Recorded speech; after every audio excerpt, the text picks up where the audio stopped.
McChicken Monkey. Da da boom bam boom boom bop. BioShock Infinite downloadable content. Finally, it's finally here. What's up, McChicken Narglitrons?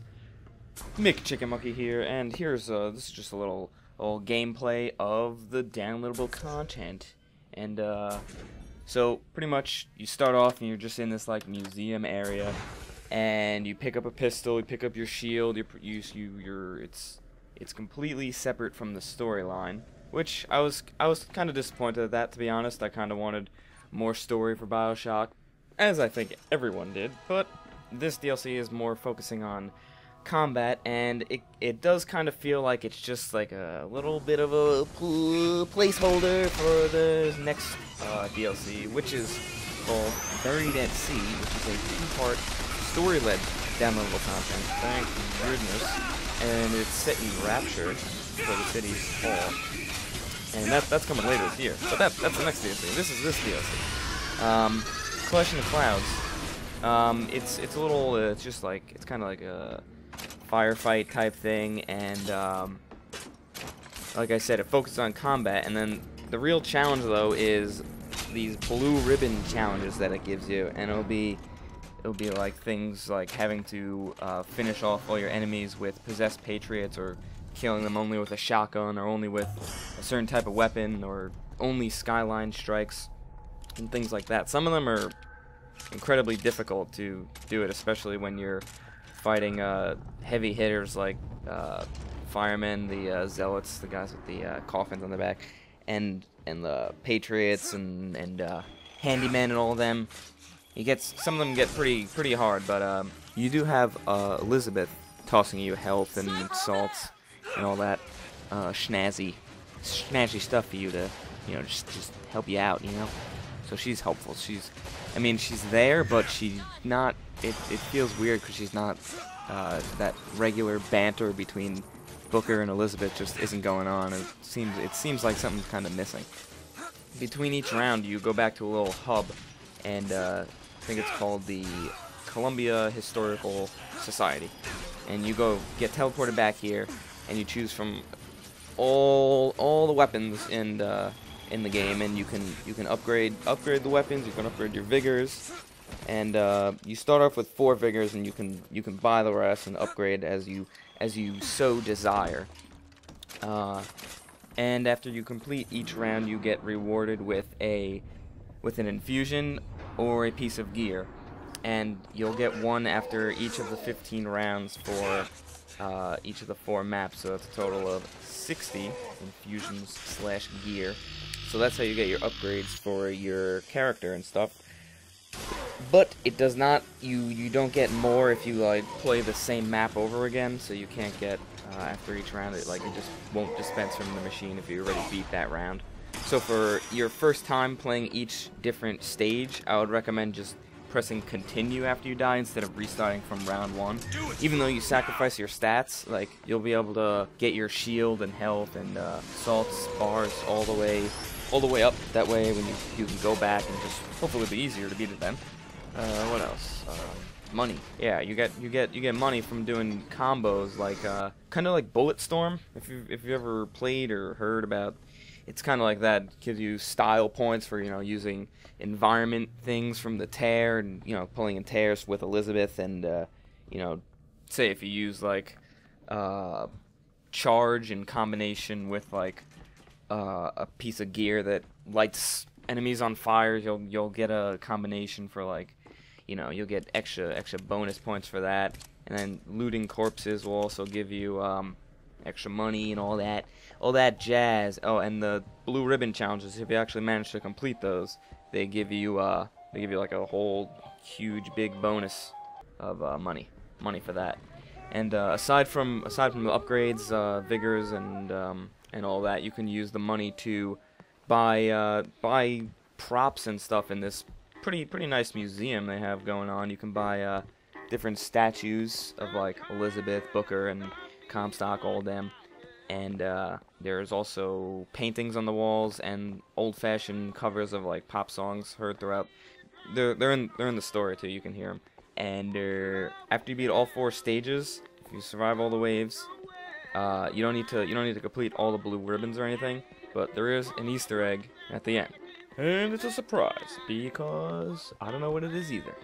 But overall, I would say the verdict: if you like the combat, it's worth it. It's only 400 Microsoft points, so this is enough. There's enough to enjoy if you're a fan of the combat.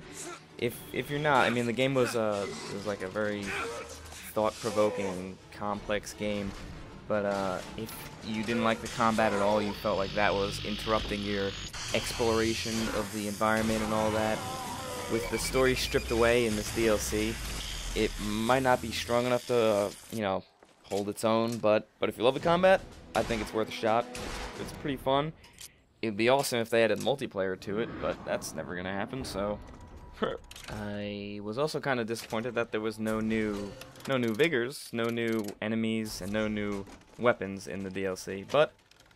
But we do have the Burial at Sea DLC to look forward to, which is story-based, and I believe it is based in Rapture when it's still in good condition. So you get to see both the pristine side of Rapture and the gone to shit Rapture in the same package, which should be pretty cool with like the fucking crazy splicers down there and all that crazy old jazz and the little sisters. There's a part in the trailer, I'm gonna just blink it right here, super creepy, with a bunch of little girls with the masks on. Creepy. Oh, and also the Burial at Sea is in 2 parts basically. The first part is in the pristine Rapture, and kind of like how it was in Columbia before it got, you know, before everything went to shit. So you get to see the complete, like, the nice pristine Rapture, and then obviously in the first BioShock we saw how it was all gone to shit. And then, not entirely sure, but in the second part of, so this will be the 3rd DLC, Burial at Sea Part 2, in which you take on Elizabeth's perspective. So each one of the DLCs kind of has a different combat style to it. The first one is more like Infinite. The second one is supposed to be more like, I think, the original BioShock. And then the last one is, it says survival horror type, because you're playing as Elizabeth, which I think the part with Elizabeth is in the gone to shit Rapture. Yeah, Elizabeth is not like Booker. She can't take a lot of damage, so I mean, they're still obviously formulated. It's still early in development. I'm pretty sure they're almost finished with the second part, with the second DLC, but the third one, things are still likely to change. And but I read that they wanted to make Elizabeth feel like she's on the, quote, bleeding edge of resources and decisions, and even push the stealth mechanic. So that should be completely different from what we got going on now, which is pretty exciting stuff going on here. But we'll probably have to wait about 29 years for that to come. So, McChicken Monkey out!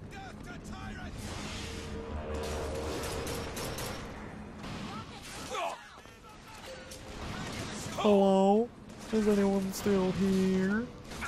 The rest of this video is me pretty much just completing the Duke and Dimwit stage. So you can see I just go and you destroy the Zeppelin just like from the story mode. And then after that, I have a part of the trailer and a funny little clip at the end for you. So stick around. Alright, I'm leaving for real. Bye. I'll miss you. Someone can tuck me in. Good night. I love you. Bye. Chicken Monkey out.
Okay.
Carry forth and fight well.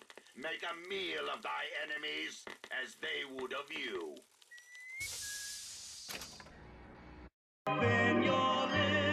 The girl promised me a way out, and I was desperate enough to believe her. Well, you got a name, miss? Elizabeth.